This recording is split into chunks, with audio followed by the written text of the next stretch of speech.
and I'd like to officially kick off the workshop. So without further ado, it's my pleasure to introduce TAFISA Vice President, Mr. Denis Karakasis, who will give a few words of welcome on behalf of the TAFISA Board of Directors. So Denis, it's up to you. Thank you. I would like to, can you see me? Can you hear me? Okay. I would like to welcome all. I was looking forward to this meeting. I will not take very, very long. I am looking forward to seeing you in person. I'm tired of seeing everybody online so far. But we are on the last stretch of this EU program. I hope to all a nice afternoon, and I look forward to listening from you all your positive thoughts and ideas. Thank you very much. Thank you very much, Denis.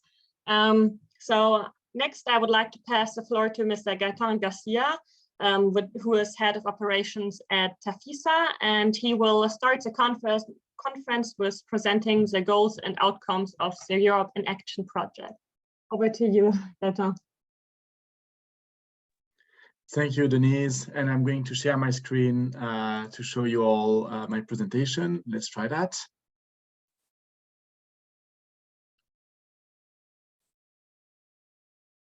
No, that's not what I want. Let me do this again.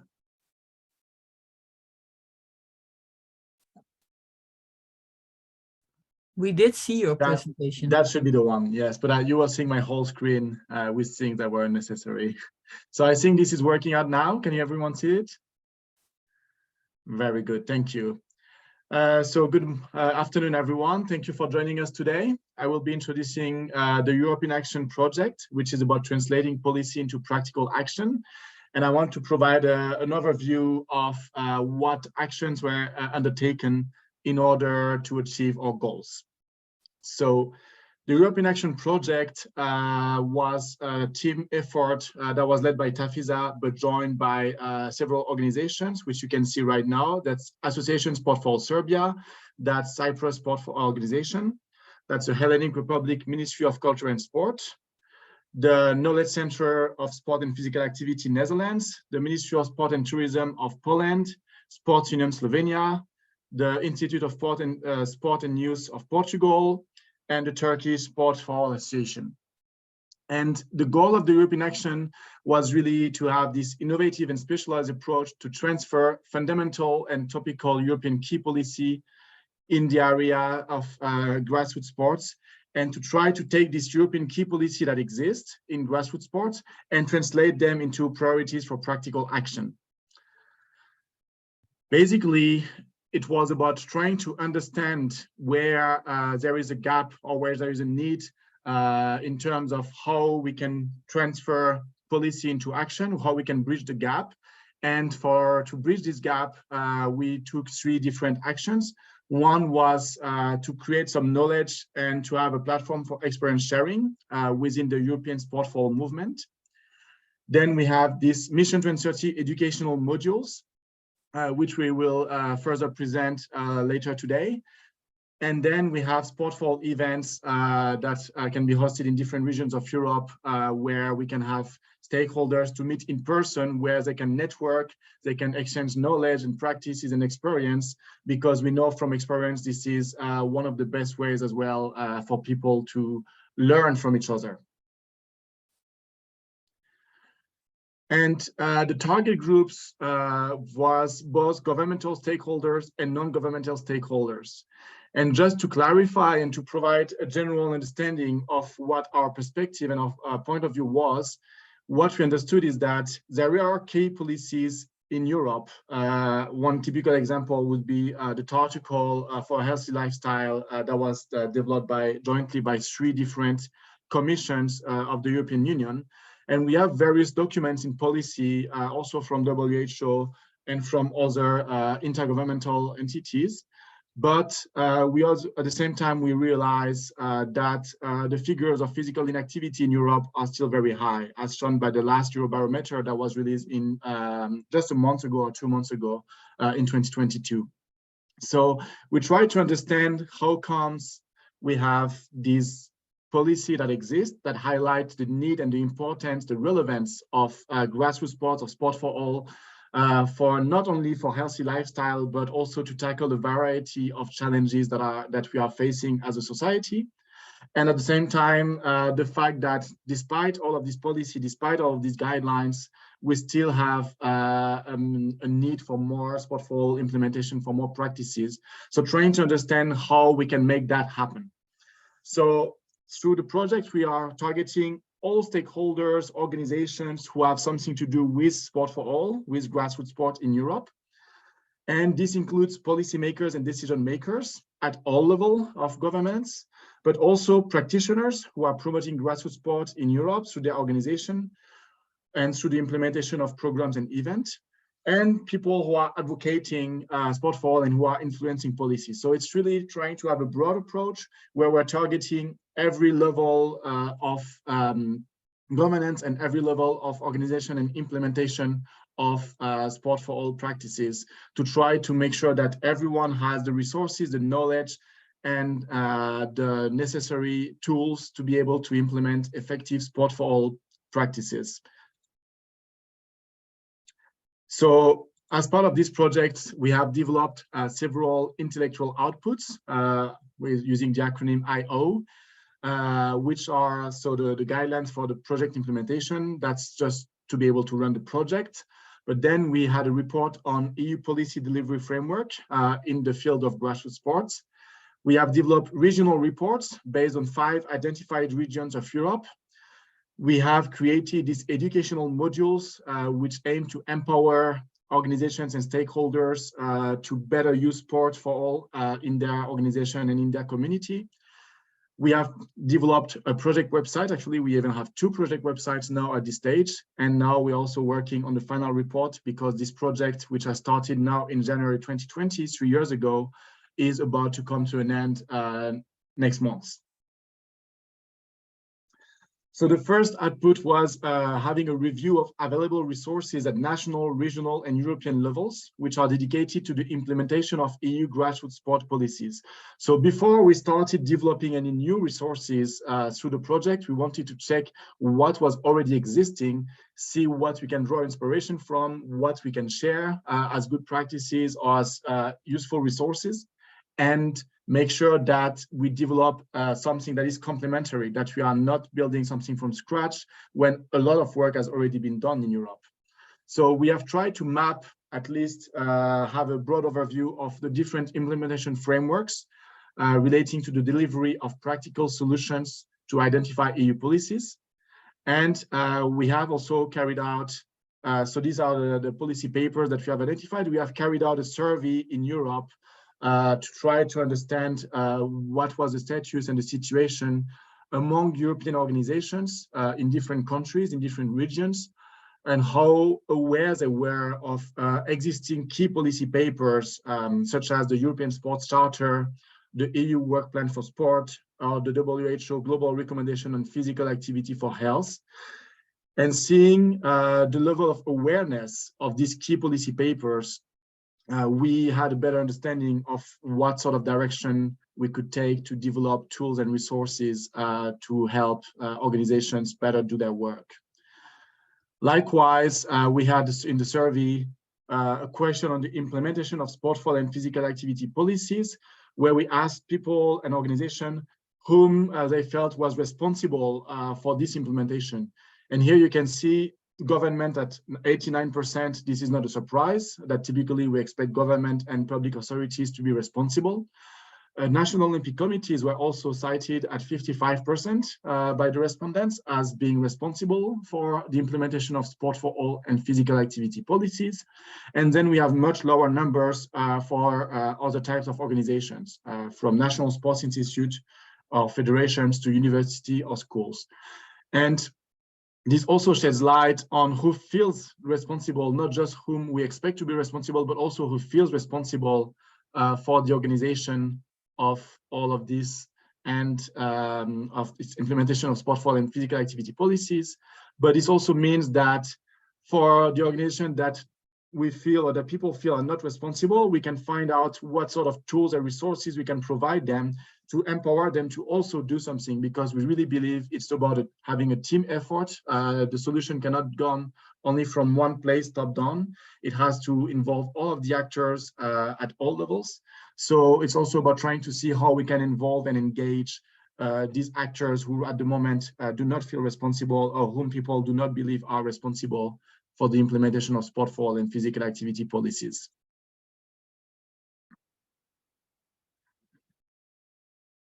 And what we learned as well from the survey is that the organizations answering the survey contribute to the implementation of the national sport for activity, physical activity policies through educational programs, through collaboration with key stakeholders, from national Olympic committees to ministries and local authorities, through advocacy, organization of events, and also through that communication, whether it is social media, TV, the press, and so on.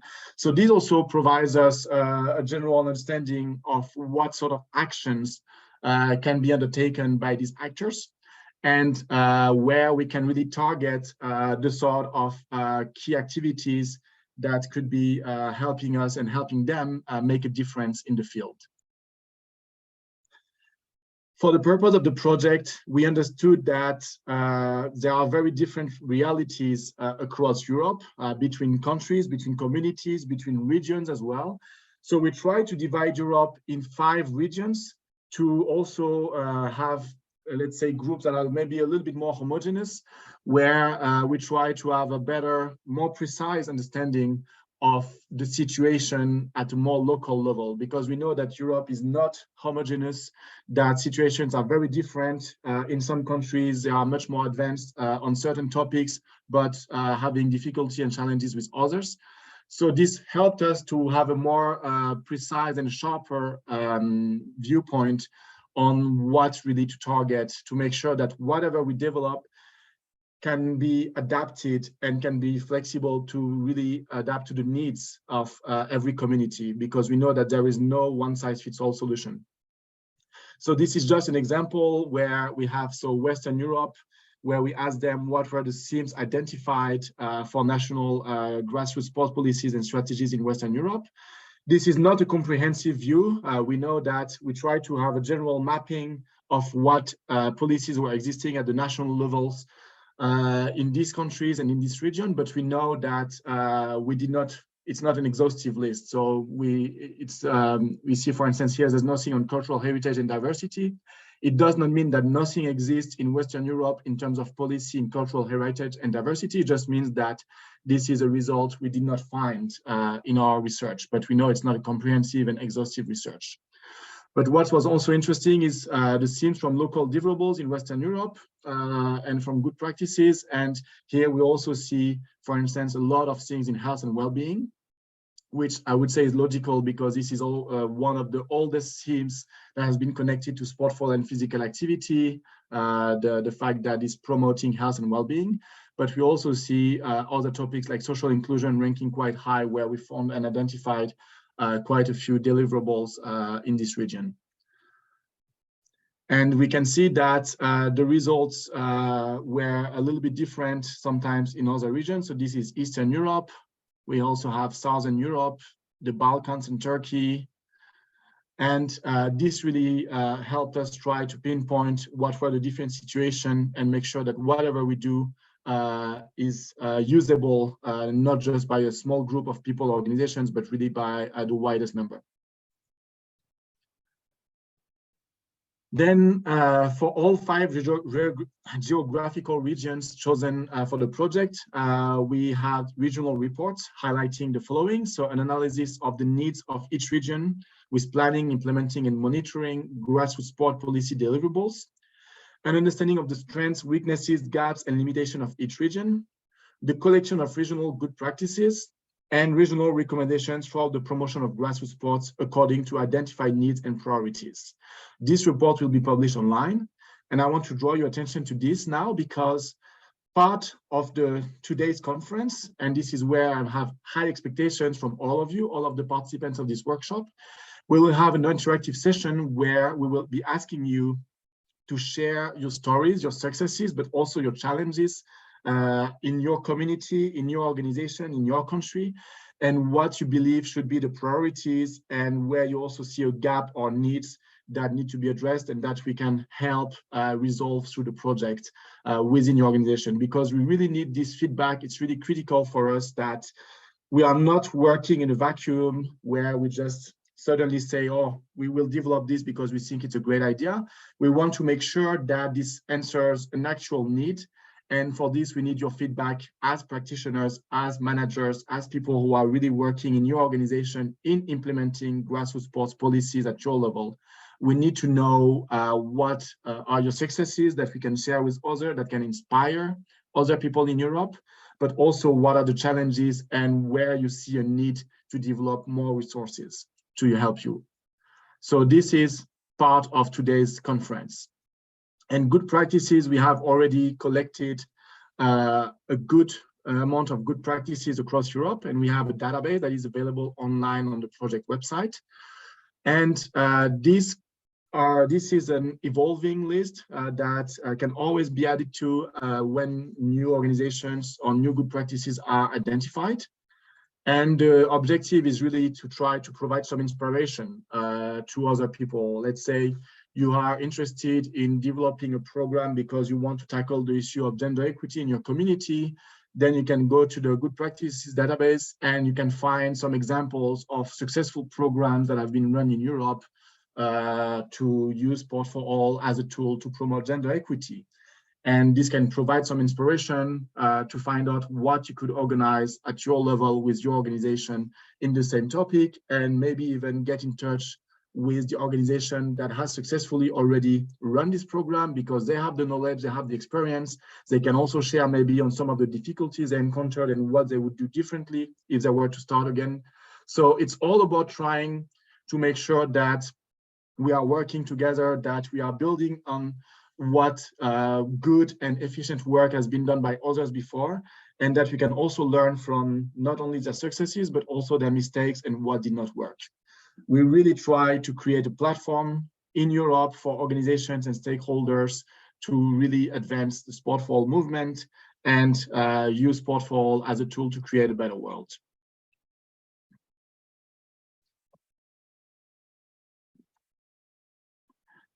Last, we have developed a set of educational modules, and the objective was to develop innovative and practical non-formal educational model to train grassroots sports stakeholders and implement EU and national health enhancing physical activity and sport policies in selected priority themes.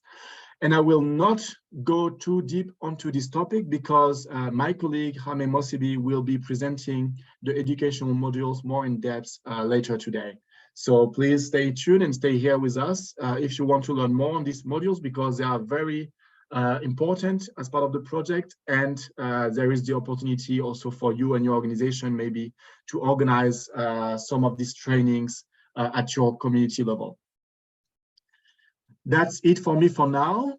So thank you very much for your attention. If you have any question, don't hesitate to either type them in the chat, but also to reach out to us. You have the email address info@tafisa.org.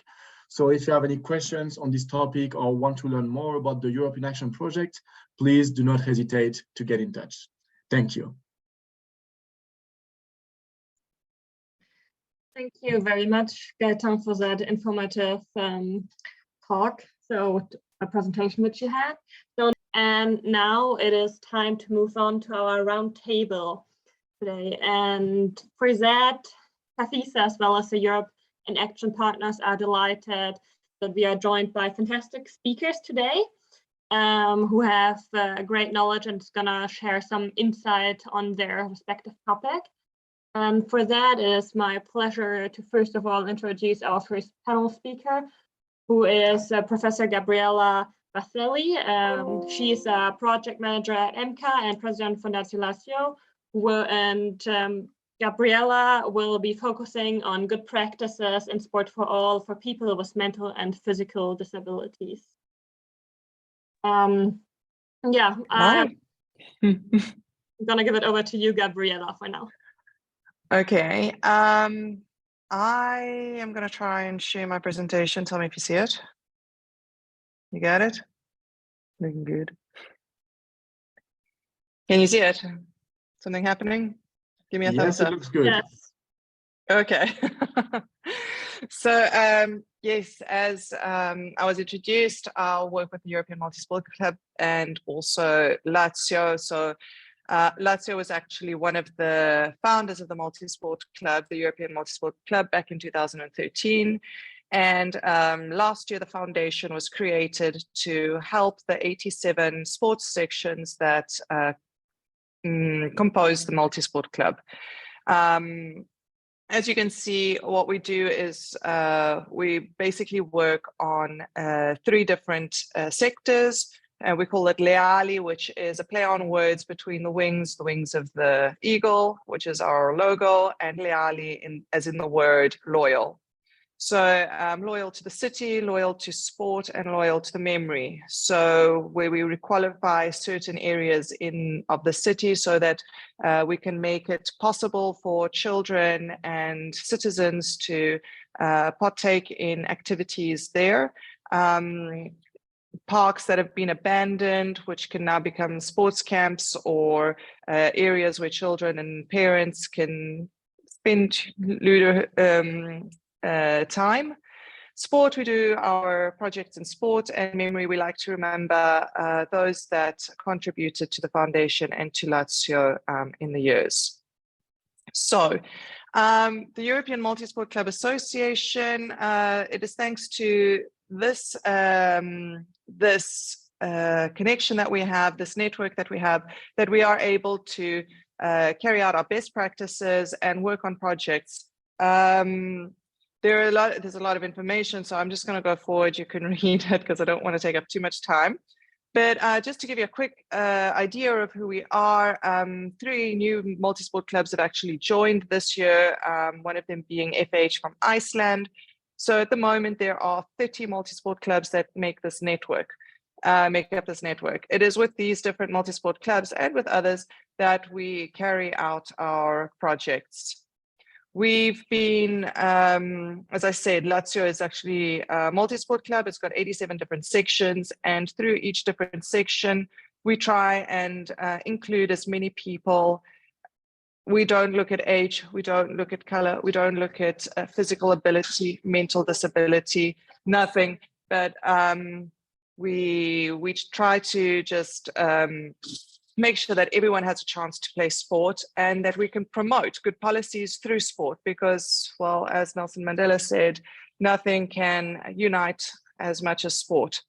Being an ex-South African, I kind of hold Nelson Mandela quite close to my heart. So I like to remember him as well when possible. So our mission is social inclusion, grassroots sports support promotion, spontaneous commitment, and I see that we have a lot of common areas with the basis of your project. But and these are just our institutional steps. So we've been working with the European Commission for since 2013. What I'd like to talk about are exactly our projects. So when we talk about social inclusion, we started off with social inclusion as a way to create the possibility for children with disabilities, children that were refugees, children that come from low economic backgrounds, moving on, of course, to adults. So, what we'd like to do, we started off with this inclusion, so creating sports for them. So creating sports in an area that we considered to be a low economic area and where they didn't have the resources, the economic resources to actually play that type of sport. To children with disabilities. So as I said, with our different sports sections, we've actually been able to make from bowling for children that have mental and physical disabilities now, We've got a huge team that plays Special Olympics. Rowing, we have a Special Olympics team. Athletics, the same thing. Swimming as well. So what we're trying to do is in each of our sections, create the sport for children and also at this point adults, because our pallanuoto water polo team, our para water polo team. Sorry, it's a bit of a play on the words in Italian, palla, but is actually formed from people from 20 to 40. So, it's not only children, we try and help as many people as we can. So these are just some of the projects that we have done. And what we're trying to do now through these projects is to understand that we have inclusion, but we also have integration. So now all of these children and these people can now play sports, which they weren't able to before.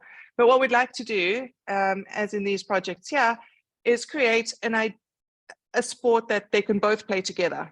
So we're talking about integration. We're talking about no barriers. We're talking about children, able-bodied children that play wheelchair basketball with children with disabilities in the same team. And we're talking about able-bodied children that are actually learning from children that may have disabilities, and they never thought that they would be able to learn from them. Because of course, when we first proposed these different projects, the idea that came across was the children actually expressed, well, we can't play the sport, because we don't have any type of disability, so we can't play it. And we said, no, that's rubbish. Of course you can play it. So we gave them extra wheelchairs, and so they did. And we've started doing that with soccer. We've started doing it with water polo. So now we have children that have disabilities playing in the exact same team as children without disabilities. So we've taken away the barrier. We haven't made a sport that's just for people with disabilities. We started off like that, inclusion. We started off like that. We made a sport that they could play, and we taught them how to play the sport.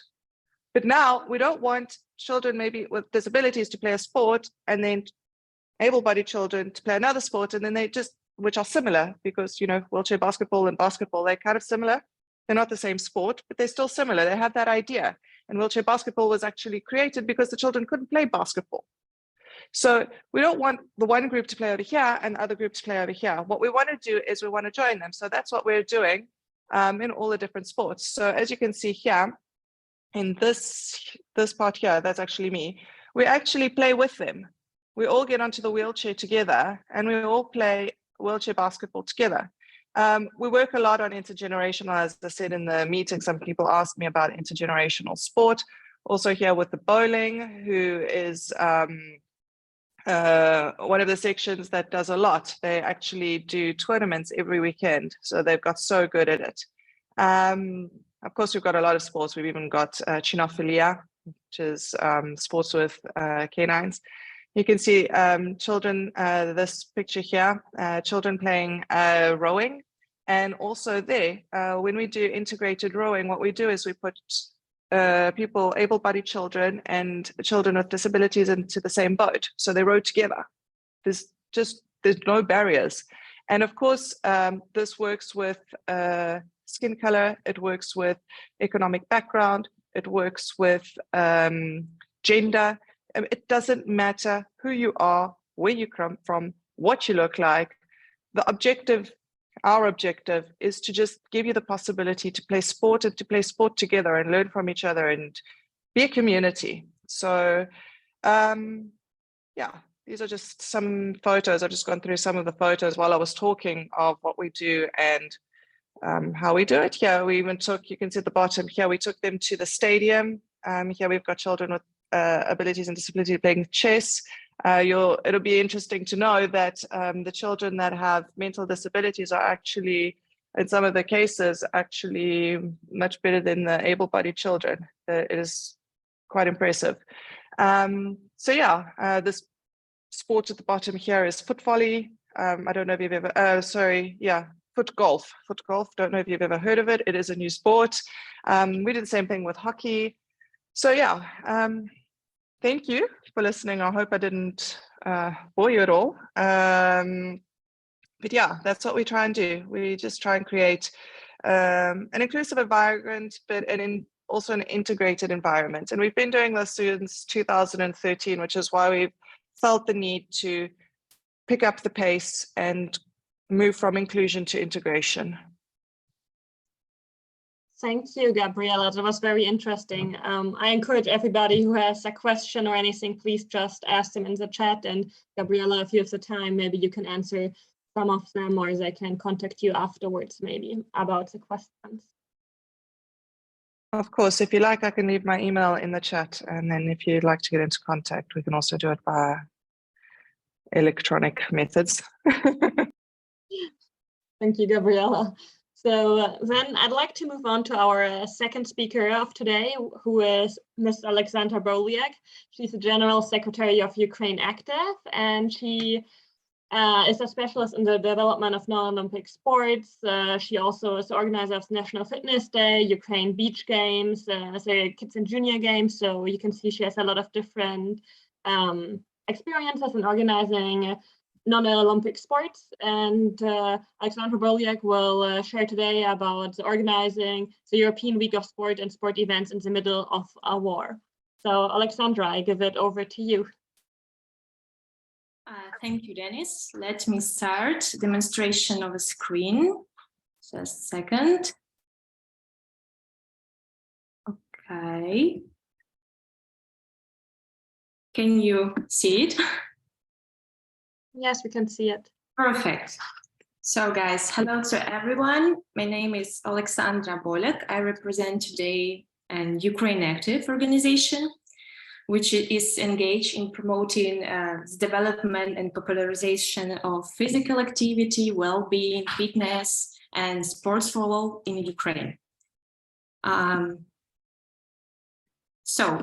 Every year, our organization holds more 50 events, popularizing various sports among people of all ages. We also organize educational seminars for specialists in the field of physical education and sports in online and offline formats. Our cooperation with Ukrainian governmental and non-profit organization with international partnership allows us to implement a European project that were actually previously unavailable in Ukraine. Therefore, partnership, European integration is a key to bring to Ukrainians the idea of the importance of physical activity as a necessary part of human well-being. This is our main mission. So this is why we are open to new interactions and would like to become a member of TAFISA next year. So now I want to share an experience of Ukraine, which despite the war managed and organized European Week of Sports this year and related events. As all you know, February 24 is the day of the beginning of Russian war against Ukraine. It's a day which became a huge challenge for the whole Europe since the Second World War. A lot of refugees, homeless people, destroyed houses and lives. This year was challenging and difficult for Ukraine because of the war. We were still looking for a way to implement the project, and we are happy that we did it. We didn't give up, let me say, and we can confirm with confidence, based on our own experience, that physical activity is necessary and helps maintain not only physical but also mental health. So, numerous research confirms this, and that is why Ukrainians need support in the development of physical activity in combination with mental practices that would reduce their anxiety and stress. Move on. This year, during the organization of events for European Week of Sport, we faced the challenges of war. Millions of displaced people became refugees. Includes people working in the field of sports, such as physical education, teachers, coaches, other specialists. Therefore, an important goal for us during organizing these events was to find a way to involve them into the projects and help them. The second one, constant missile strikes and an increased level of danger Safety and careful selection of places and event location was a priority for us as well. Ruined sports infrastructure, mined territories, decrease in economic capacity, anxiety, due to which people's level of physical activity decreases as well. So, but, you know, people were really afraid to go outside, join events, contact each other. They have lost the sense of serenity and enjoyment of physical activity. We can compare it to a pandemic, but it's something different. It's worse from my point of view. But we did not give up. Now I would like to show you a short video. It was our promo video for Be Active Day in a framework of European Week of Sport. Just a second. So here we are. Let's do it in this way. Okay, let's try.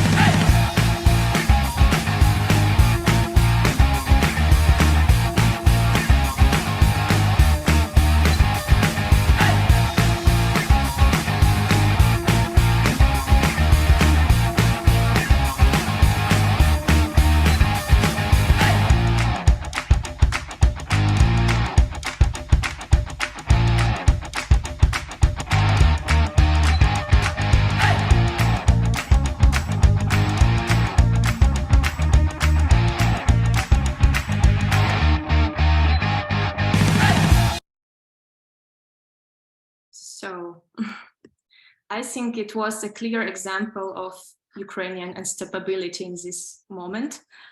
And let me continue my presentation. Just a second. Okay.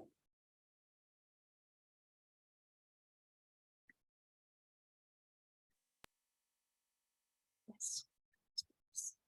So we had many challenges, but we found solutions for each of them.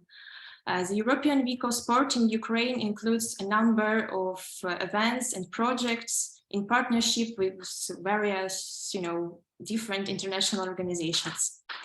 So because of the problems caused by the war, our focus was on organization of small local events in different parts of Ukraine, and also online activity as a solution to engage more people in physical activity. For instance, Be Active online challenge with the participation of, popular athletes, ambassador of European Week of Sport in Ukraine. Now I would like to tell more about, Be Active Day project implemented by Ukraine Active exactly. So, and shares the experience of organization such events during the war.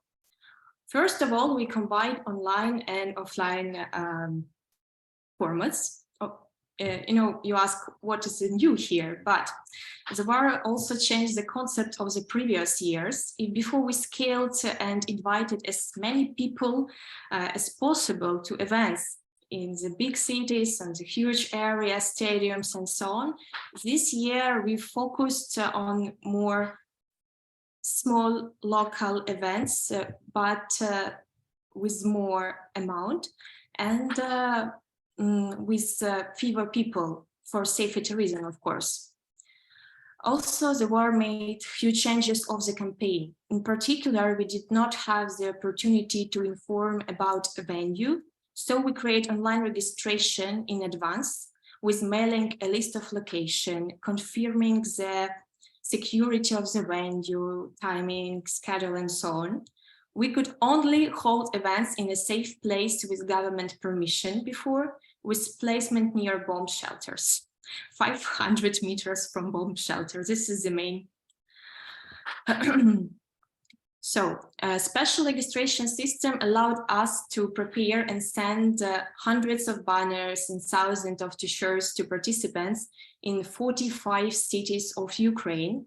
This is how we get people involved into offline activities. So for online activities and component, we organize online trainings via Zoom and Google Meet platforms. Each participant could register for free and join a class, a sport activity according to their interest. Also, we again, we engaged a lot of ambassadors and popular media personalities. You can see a picture here, like Oleksandra Boliak, Nadia Mothibi. They are very popular Ukrainian TV hosts, having 500,000 subscribers on Instagram. So, and also we create various challenges in social media with event hashtags like Be Active, UA Active, and Be Active for Peace. You can check it and you will find a lot of posts. So as a result of the campaign, we received 200,000 interactions of social media, and awareness of people in Ukraine is growing every year. Let's go to the, let me say, statistics. So 378 events took place in Ukraine as a part of Be Active Day, with 14,000 participants offline. All the events can be divided into the following: 77 free training sessions for everyone in 45 cities in Ukraine, 1 broadcast for specialists in the field of physical culture, then 28 free club classes for refugees, and 4 main events in Poltava, Kyiv, Novy Rozdil, and Irpin cities, with around 3,000 participants offline. Also, we reached, all expectations and even more. It is interesting from my point of view that this year we have the largest number of involved persons. This once again confirms the importance of physical activity in people's lives and their need for it, especially during stressful, anxiety, and challenging times. So I have not mentioned one more number: 268 activities in schools were organized in a framework of European Sports School Day. And here we face another challenge, the problem of motivating children and teachers, as well as safety again.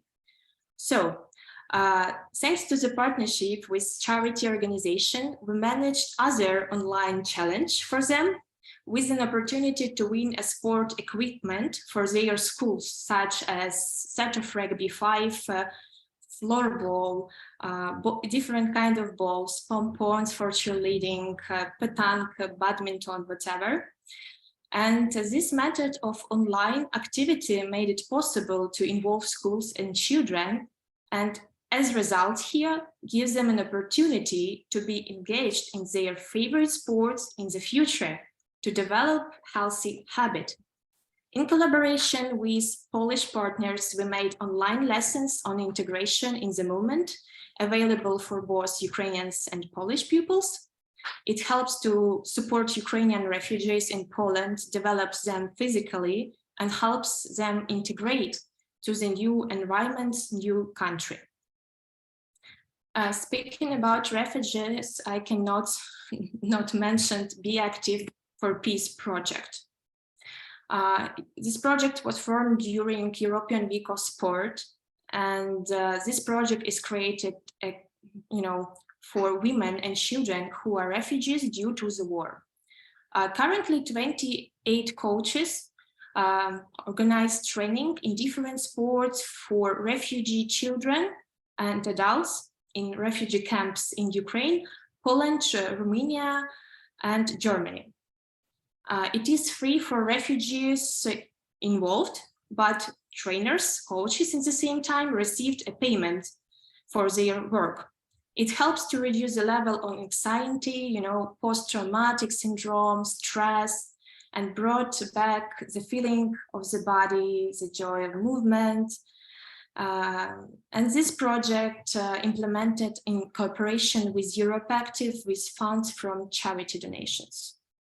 So the European Week of Sport in the conditions of war provided for us a huge experience of working with people who are under pressure of constant danger from war. And this project allowed us to bring people back to their usual physical activity, reminded them that lives go on. They need to take care of their mental health. I can highlight several few conclusions. First of all, physical activity is necessary for people in any conditions. It helps to cope with difficulties, and it helps to support mental health as well. Secondly, experience has shown us that the support of international partners is extremely important, especially the support of European community. For this reason, next year we would like to join TAFISA family because we are stronger together. Thank you for support, for the opportunity to share this experience, and thank you for watching. So guys, thank you so much. If you have any questions, you can just text me. Thank you very much, Oleksandra. That's very impressive what Ukraine Active is doing. And like you already said, I encourage everybody to write your questions in the chat and Oleksandra just to answer in the chat as well. Then I would like to come to our final panelist of today, who is Mr. Robert Benyhe from the Hungarian Leisure Sport Association. There he is in charge of international projects as well as organizations of events, among other things. Robert will introduce their work with a senior sport festival and catering to the needs of seniors in sport for all. Robert, I give the floor over to you.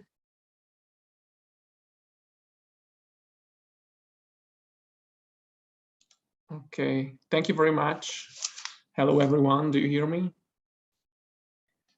Great. So I will try to share my screen. I hope it will work. Okay.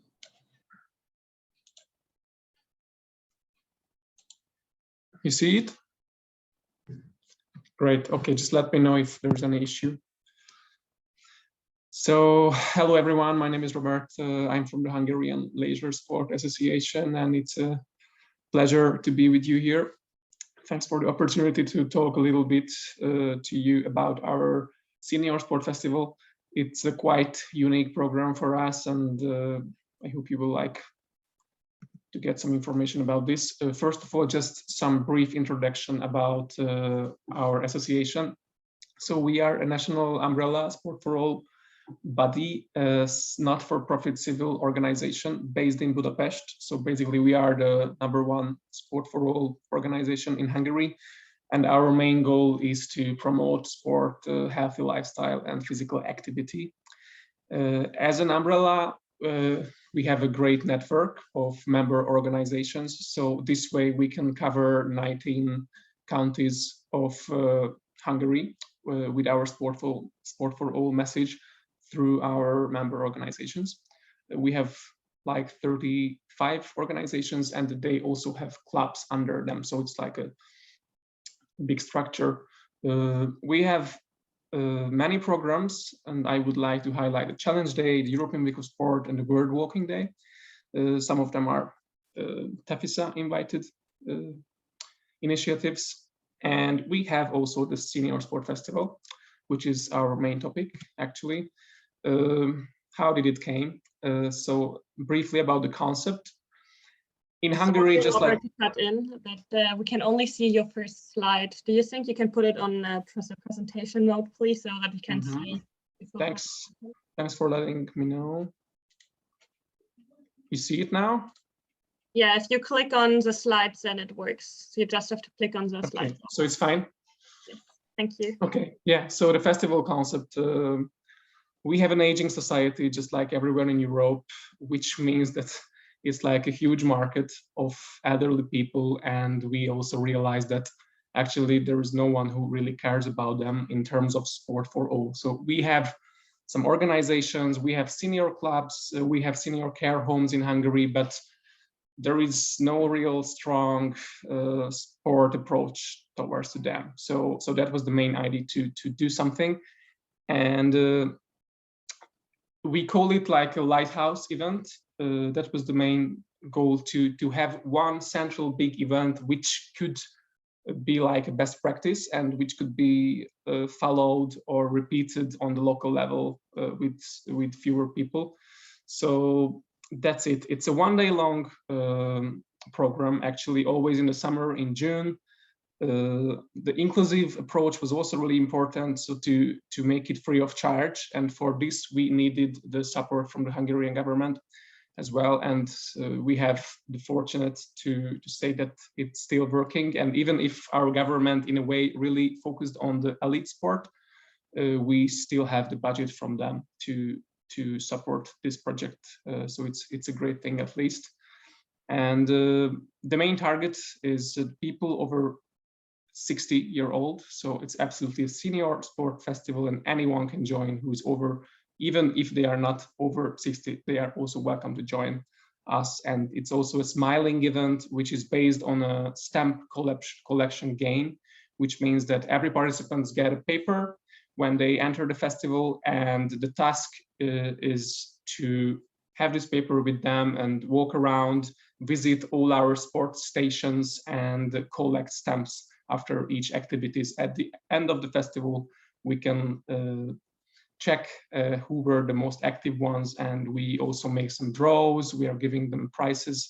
So it's a funny stamp collection game, which is really popular actually among the seniors. You can see some figures. So we started it more than 15 years ago, and we reached more than 10,000 participants through this festival, and lots of minutes sporting together. Let's talk about this year's festival. You still see the slide? Great. Yeah, so we had a COVID break in the last 2 years, so there was a huge expectation to do it again, and finally we made it in Budapest in a public central park. Before it was in the countryside, in different kind of cities, so we were always changing the location, always to focus on a different region of Hungary, but this time it was in Budapest. And through our member organizations, we could also reach different regions, and people came from 10 counties through 24 organizations. We had 600 pre-registrations, and altogether more than 1,000 participants. The oldest one this time was 87 years old. And we had 80 forms of activities, 55 volunteers. But aside from the sporting activities, there were exhibitors, health consultations, tests, so a lot of things to do to be aware of their own physical fitness. We had no catering this event. Everyone's bringing their own sandwiches, and there were also places to eat nearby. So catering is not part of the deal, but free water and coffee, of course, and the gifts too. This is just the event map, so you can have a look and imagine how does it look like. It's a huge park, and we used half of it. We had 5 sectors this year, and all sectors includes different kind of sporting activities. One station, you can even do more activities than one. So it's a really colorful sport village, actually, with plenty of opportunities. This is a typical picture of our participants. So they are absolutely enthusiastic, and they are really taking serious the game with the stamps, and they are collecting it like little kids. So it's really funny to see how engaged they are and committed to play with us. You can see some examples of the games. We highlight the traditional sports, for example, and we have hula hoop, and you can also see a picture on the corner with the testing tent. On the next slide, you also see some happy faces, dancing, arching, etc. Boarding games, football, mind games as well, Nordic walking, and even body weight exercises are a good thing for them. So they are really open, and the dance floor is probably the most popular one during the festival. You can also see the happy, satisfying faces after receiving the gifts. So I'm really touched by this. You know, when I started to work for the association in 2015, and I heard that this is our main festival or one of the main events, I was like, what is this with senior people? And when I was there, I was just amazed. And it's really crazy. This is the most unique Sport for All event in Hungary for sure. And if you have something similar in your country, please just text me, because we would be happy to cooperate with you or to learn from you. This is just a group photo. This is just one group of the participants actually, and we have many of them. As I mentioned, more than 1,000 participants in the festival. Some information about the communication. Sport is timeless was our slogan this time. We made a PR article in a relevant page. We also had direct mails towards to seniors through our member organizations. We also had a Facebook event, offline posters and flyers near the venue in the neighborhood. We also sent T-shirts for the pre-registered participants as well, but you have to know that since it was a public park, actually everyone could join us. If they would just sign a paper, they got a bracelet, and they could be in. So it was really inclusive. And we also have an international dimension. Serbian colleagues of this project are here with us. We have the Promoting Senior Sport across Borders Erasmus Plus project, and this event was a part of that. And we still have plans to grow our knowledge in this field. One new element is a new online platform, what we just introduced in response to the COVID situation. We just realized that during the COVID, there was no attention towards the elderly at all. So we invented a Senior Move Experience online video training platform. This is a platform where we have fixed training schedule, video trainings for the seniors, 2 times a day in a concrete time. So it's like television. You have to be there in front of your screen at 8 in the morning or 4 in the afternoon. And this is like an online television, and you can join every day these courses by 4 professional senior trainers. This platform also was a Facebook page, which became actually the Hungarian homepage of the senior sport news, and constant communication is going on this platform. But we also want to go offline, and this year we had a Senior Move Experience corner in the festival, and finally our participants could meet in person with our trainers, and live courses were finally available. So that's pretty much it. We have the big physical festival, we have the online division as well, and we are working on it to make it as popular as possible. And I just want to show you a short video clip of the festival. Let me know if you see it. You don't see it yet, right? Okay. I will try to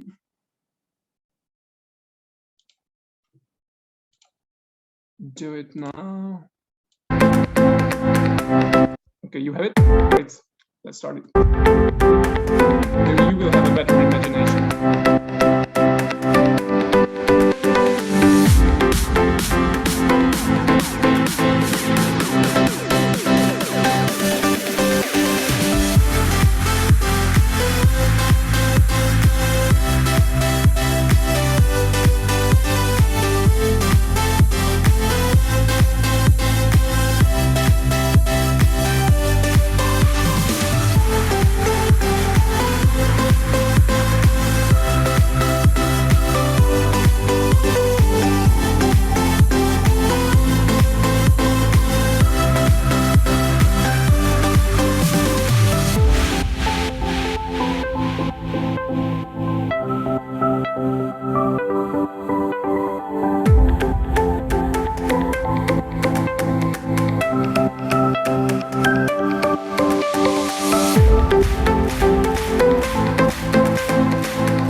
Yeah, that's it. So this is our Senior Sport Festival. Thanks for your attention. I hope you get a taste of it. Write me, contact me if you have any similar or any questions. Thanks a lot. Yeah. Thank you very much, Robert. Very interesting as well. And I want to thank all of our three speakers again. It was a very interesting session. As you might have noticed, we are running a little bit late, but I do thank all of you for your patience, and I do hope that you stay with us until the end. Because now I would like to hand over to Mothibi, my colleague and senior manager at TAFISA, and she will present the educational modules on empowering organizations and stakeholders to use sport for all to answer key challenges. Rame, over to you. Thank you, Denis. Am I audible? Okay, thank you so much. And I don't know how it feels after presenting after so much great presentation. Thank you, everyone. That was interesting. I'll briefly take you through our educational modules. Possibly Gaëtan has really pushed a lot in terms of why we came up with the module. So I'll just go into the presentation in the interest of time, if you may allow me. Like he already said, the modules were based upon carefully selected themes from the key European policies. It was meant to fill gaps that exist in terms of non-formal education, and also to educate sports leaders and possibly leaders who are running leisure, like Robert as a program, and also running Sport for All initiatives. It was also meant to support, or it is meant to support the local, national, international sports organizations in the implementation of programs and excuse me. Okay, thank you. And events, and also in implementing the key European policies. It promotes health, enhancing physical activity and sports for all throughout Europe, as well as assists in the implementation of the 2013 Council recommendation on promoting HEPA across across sectors, all sectors.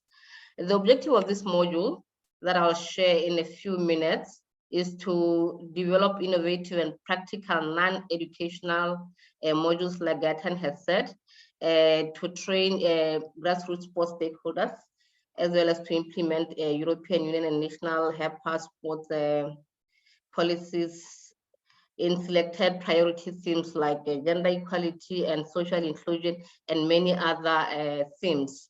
The modules are built on the European Union policy delivery framework and consist of in a form of a workshop format. The curriculum includes standardized working material and presentations, but you are free to adopt them to your regional or national guidelines so that it can fit or suit your preferences. These are the educational modules which Gaëtan has presented on the intellectual output number 4. There are 13 and are aligned to the TAFISA Mission 2030. We have active cities. We also have cultural heritage and diversity. We have digitization and innovation, and economic impact and resources. We also have module on education, on environment, on gender equity, governance, leadership and integrity, health and well-being. Also, we have a peace, development and partnership, play, physical literacy, and social inclusion. Like I said, they are based on our Mission 2030 and also aligned to the SDGs, the United Nations Sustainable Development Goals. Okay, why is it not moving? Just a minute.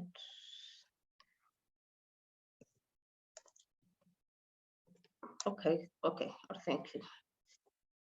The content of the modules can be tailored to suit your needs, like I said, but we have a standard package which includes introduction and keynote from reputable speakers from your organization. If you are hosting it in any other country, you are free to come up with someone who can do the opening speeches, which can probably, because they're always important to align your workshop with the local policies. And also it includes thematic presentation which guide the workshop, an example of interactive group work and activities so that people can really get into the content effectively.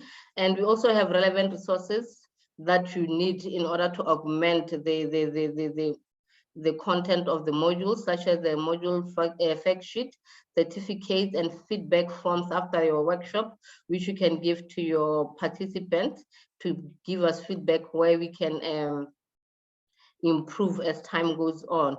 And also we have an introduction to a practical resource to build on the legacy from other successful initiatives.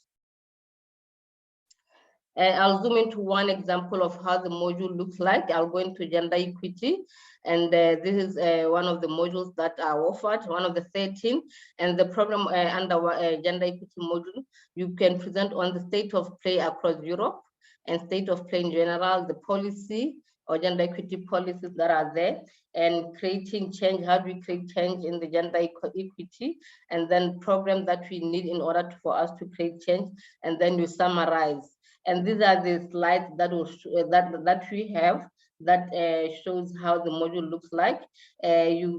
Example of equity and equality, so that you know how to differentiate the two. And also we have under the state of play, we have feedback on the statistics of women in the education sector, in the power and decision-making sector, in the violence against women, how much violence is affecting women, and also the economic empowerment of women in Europe. So these are the statistics that we can share, so that you can probably be able to justify why there's a need for such a module. And then zooming deeper into it. Okay, sorry. All right. We then have the state of play in general, the workforce, how women are represented in the workforce, how women are represented in the economic empowerment, and also in general, the violence of women against violence against women, education, power, and then gender equity and equality in Europe. And then how has COVID-19 affected women and girls? How have the landscape changed for women and girls in Europe? And then impact of COVID-19 on girls and women.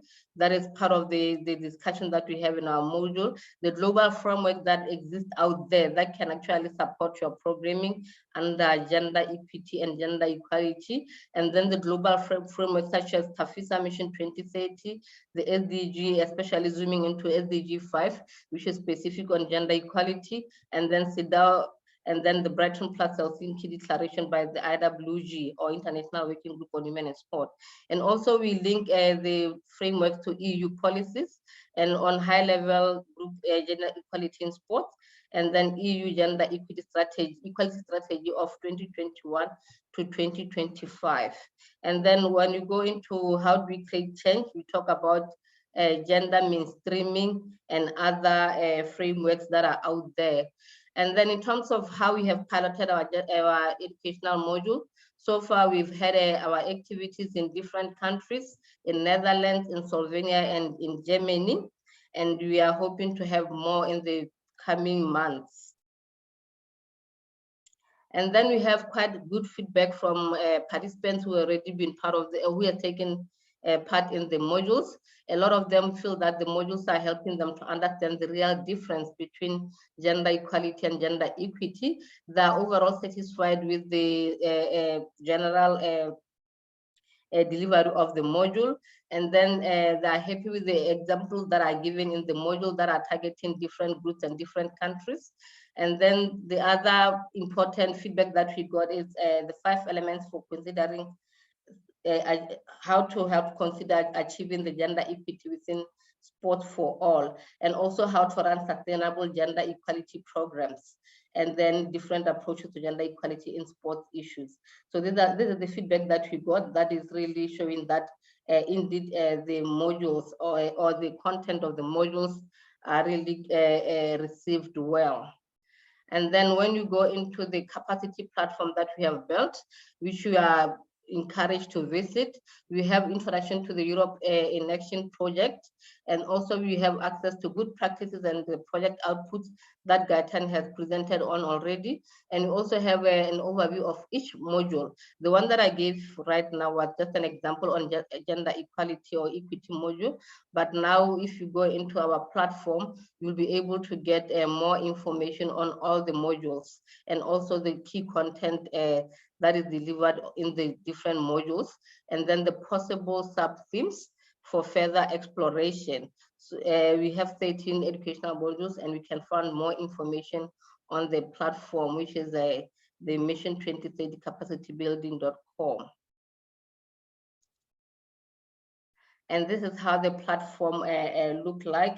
We do have the fact sheet and also the certification and the benefits of participating. So you can actually get a lot of information why you need to participate in the capacity building workshops, and what are the requirements and what are the outcomes of that, and then also how you can be able to host the Mission 2030 capacity building workshops, and what we need to do in order for you to apply to host for that.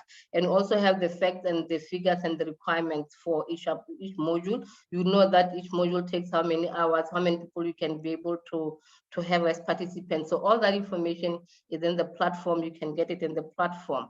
What I'm giving right now is just a nutshell of how the modules looks like, and possibly interest you in hosting these modules in your different countries.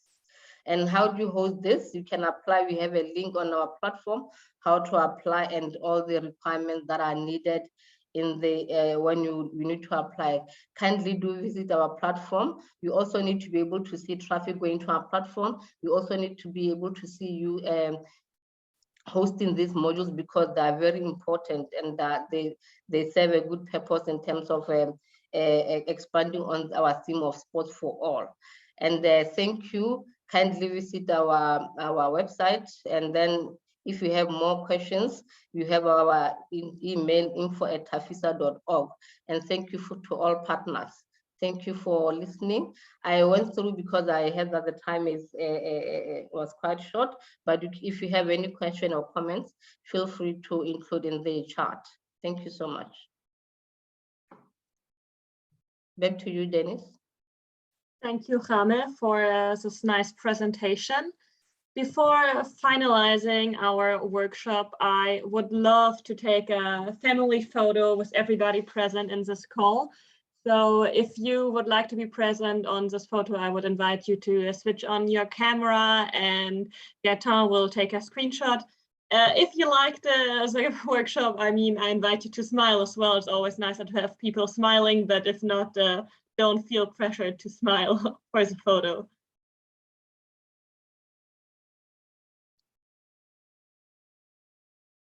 Okay, perfect. Thank you all very much for turning on your camera and for letting us take this photo. So to wrap up this call, this workshop, I would like to hand over the board to Jean-François Laurent, the Secretary General of TAFISA, to conclude this workshop. Over to you, Jean-François.